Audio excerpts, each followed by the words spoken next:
Hey everybody, we are coming back again for another time to just sit on this. What are we calling this again? I'm calling this the Hope Veranda for the staff. So Okay. my dream is that one day God will allow us to kind of build this out, and this will be a beautiful outdoor veranda, maybe with a ceiling fan and just a nice quiet place, beautiful out here for the staff to come and sit, relax, maybe on a pretty day like today, eat their lunch. But yeah, the Hope Veranda. So some places like Google and Facebook, you get all these gyms and stuff like that, but this is going to serve us real well because we get to sit out here in nature. Absolutely. And stuff like that. Hey, last week you said something about having a special guest and stuff, and this is this Here week. we are. Here we are. Well, Steve, no offense. I love you. You're a dear friend. I appreciate that. I couldn't be more grateful to have you on the Hope Quest team. But I really want to replace you, at least No worries. for now. no worries. This is where the program gets better. So let's bring in the Okay. special guest. Come on in, special guest. Hopefully everybody knows the beautiful, the amazing, the 5 foot short Melissa Haas. Just right size. She's just right size, and Melissa, what we're trying to do in these videos is just talk to our friends. So Okay. these are folks who are Trek alums. These are folks that have been in Walking Free or Journey. These are folks that pray for us regularly. These are folks that we've bumped into around the country as we've traveled and we've spoken. And we're just trying to come and hang out together, to talk a bit together, and just to try to encourage and teach some truth. And Melissa, I wanted Melissa to join us for a variety of reasons. Number one, Melissa's prettier than I am. She's smarter than I am. She loves Jesus more than I do. She's just an all-around amazing woman. In fact, Melissa is almost perfect. Now, when I first met Melissa, I honestly, legitimately thought she was perfect. I really did. I thought she was perfect, and her perfection was going to save me. And so one of the many things that attracted me to Melissa was this perfection. And if I could be married to someone who was perfect like that, that would fix all of my problems and that would save me. I've since discovered that Melissa is not perfect, but Shocking. she's pretty close. So anyway, Melissa, what I wanted to talk about today was something that happens a fair amount, unfortunately, in my life and in the lives of others, even in your life at times. And that's the whole issue of being triggered. And Right. We get triggered by a lot of different things, good things, bad things, memories, circumstances, people, all sorts of stuff triggers us. And when we get triggered, we tend to kind of not think straight any longer. And then we tend to make bad choices after we get triggered. And so I wanted to talk together with you about what do we do when we get triggered. So help us out here, Melissa. Well, I think it's really important to talk about the different ways people get triggered. Right. So when we talk about people in recovery, often when we talk about triggers, we're talking about something that triggers heavy emotions or negative emotions, and it kicks in the cycle that I've always done. When I feel that, I do this. Right. So the trigger is And it's automatic. and it's almost. automatic. And so recovery is all about learning how to slow things down and press the pause button so that when that happens inside of me, I don't go to my normal reflex action. Right. So family members, spouses, parents of loved ones in recovery get triggered differently. Right. And so, when I think about the ways we've been triggered, when I have gotten triggered in the past about you, what kicks in for me is panic or fear. Like every molecule in my being is screaming, danger, danger, something's not okay. You're going to get hurt again. And people who are afraid respond in different ways. Yeah. Sometimes that can look like rage. And I rage and I attack and I accuse and I ask 1,000 questions. Sometimes that can look like running away or shutting down. So I think it's really important to talk about the differences. Right. So how do we navigate if we get triggered on either side? Right. So let's start with you.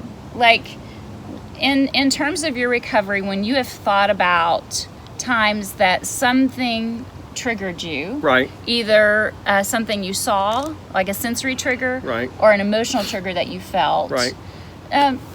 talk about how you've learned to slow that down, and what do you do when that happens for you? What do I do on a good day, or what do I do on a bad day? On a good day. 'Cause On a good day. This is about helping people. Okay. Because on a bad day, my mind races, my thoughts get fuzzy. Yeah. I begin to look around for some sort of way to relieve the difficult feelings. Food, ice cream, fried chicken, something to relieve that anxiety. Okay. But on a good day, for me, slowing it down really begins with recognizing what's actually going on inside of me. And so trying to identify the emotion. Am I feeling overwhelmed? Am I feeling afraid? Am I feeling anxious? Am I feeling dismissed? Am I feeling inadequate? So for me, the first step is to try to slow down enough to recognize the emotion that's stirring in me because of the trigger. Okay. Because when I recognize the emotion, now I can say, okay, I see that emotion, and then it's a lot easier to kind of go back here to the belief that's driving that emotion, and to recognize, okay, I'm feeling this emotion. Maybe I'm feeling dismissed or inadequate, and I'm feeling that because of this belief that says I'll never measure up, I can't do it right, I'm always going to be a failure. And so I slow it down enough to recognize the emotion, and then I'm able to trace that back to kind of the core belief, and then I'm able to really speak truth to that belief, and to really say to myself and to that false belief, that's not true. I am adequate. The Bible tells me that I have everything I need for life and godliness, that in Christ I can do all things. And so I'm able to speak to that false belief and to recognize the truth. So for me, that's kind of how I walk through that process of when I'm confronted with a trigger. Has there ever been a time when you couldn't talk yourself down? What resources do you use if you can't get to that place? What I need to do at that point is I need to bring in some sort of outside help. Now that outside help may be calling someone or finding someone to talk to. I remember one day something happened. It triggered me greatly. This was early on in recovery. I got a phone call. It was very, very triggering to me, and I knew very quickly I wasn't going to be able to just manage this on my own. So I went immediately to a friend's, and I told him what was going on, and I said, "Hey, I need to talk with you. I need to process this," and that was very helpful. Sometimes the thing I can bring in from the outside is worship. So man, I'll throw Spotify on, and I'll play some worship music, and that kind of helps me kind of slow stuff down to recognize what's going on. But sometimes it's just a matter of kind of paying attention to my breathing and just kind of closing my eyes and focusing on God and on what's going on around me. But I've got to bring in some sort of external resources. I can't just let that play out in my mind. Right. Okay. I mean, I think for me, the times when I've got triggered the most in recovery have been when something that happened made me afraid that you were going to act out in some way, or you had acted out in some way already. And I can remember a time, I don't know if it was a year or so ago. I can't remember how long ago, but it was like 10 o'clock at night. And oh yeah, that's actually been a few years ago. Okay. So it was like 10 o'clock at night. I was washing dishes, was cleaning the kitchen, and you just popped upstairs and you said, I'm going to go check the mailbox. And it was really weird and didn't make any sense. And I said, okay. And so... Because we have a P.O. box. Right. That's about 5 minutes from the house. Right. And so I was going to run and Check check the that because mail. it hadn't been checked in several days. And right. But it was, 10 o'clock at night. I was like, do you really need to go check that now? And you said yes. So all my spidey senses were up and running, like, this is not normal. I don't know what's going on. Something sounds off. And so, at this point, we're 18 years in recovery, right? Now 19. And so I'm like, okay, what is really going on? So as you left, I just began to pray. So as a spouse, one of the things I know about myself is that if I get afraid, my tendency is to want to control or to get some ground underneath my feet again. And so I was determined that I wasn't going to control or rage or accuse. So I just prayed. Or check the GPS and see where I was going. Yeah, well, yeah. I mean, I don't even know that I would know how to do that, but a lot of spouses do that. So I just determined that I was going to just stay grounded in the present. And Right. so, for me, it was trying to manage the overwhelming panic rising up in me. And so as I just did that and you came back, I remember saying, you finally got home, and I was like, I think you said something like, I was so tempted. And my heart sank, and I was like, really? What's going on? And you said, oh my goodness, I'm trying to eat healthy, but I really, really wanted an ice cream cone. And at that moment, I really could have taken something and thrown it from the sink. Because you had all this angst. Yes, I had all this thinking, angst what's about going on? What are you doing? And so I just said to you, I just need you to know I was so triggered by that. And you said, I'm so sorry, I didn't even think about that. So I think my lesson to family members is when we get afraid, it's our job to just work through what's happening inside of us and to be honest about it. Yeah. Instead of you coming in and me accusing you or asking you 1,000 questions. Where'd you go? What were you doing?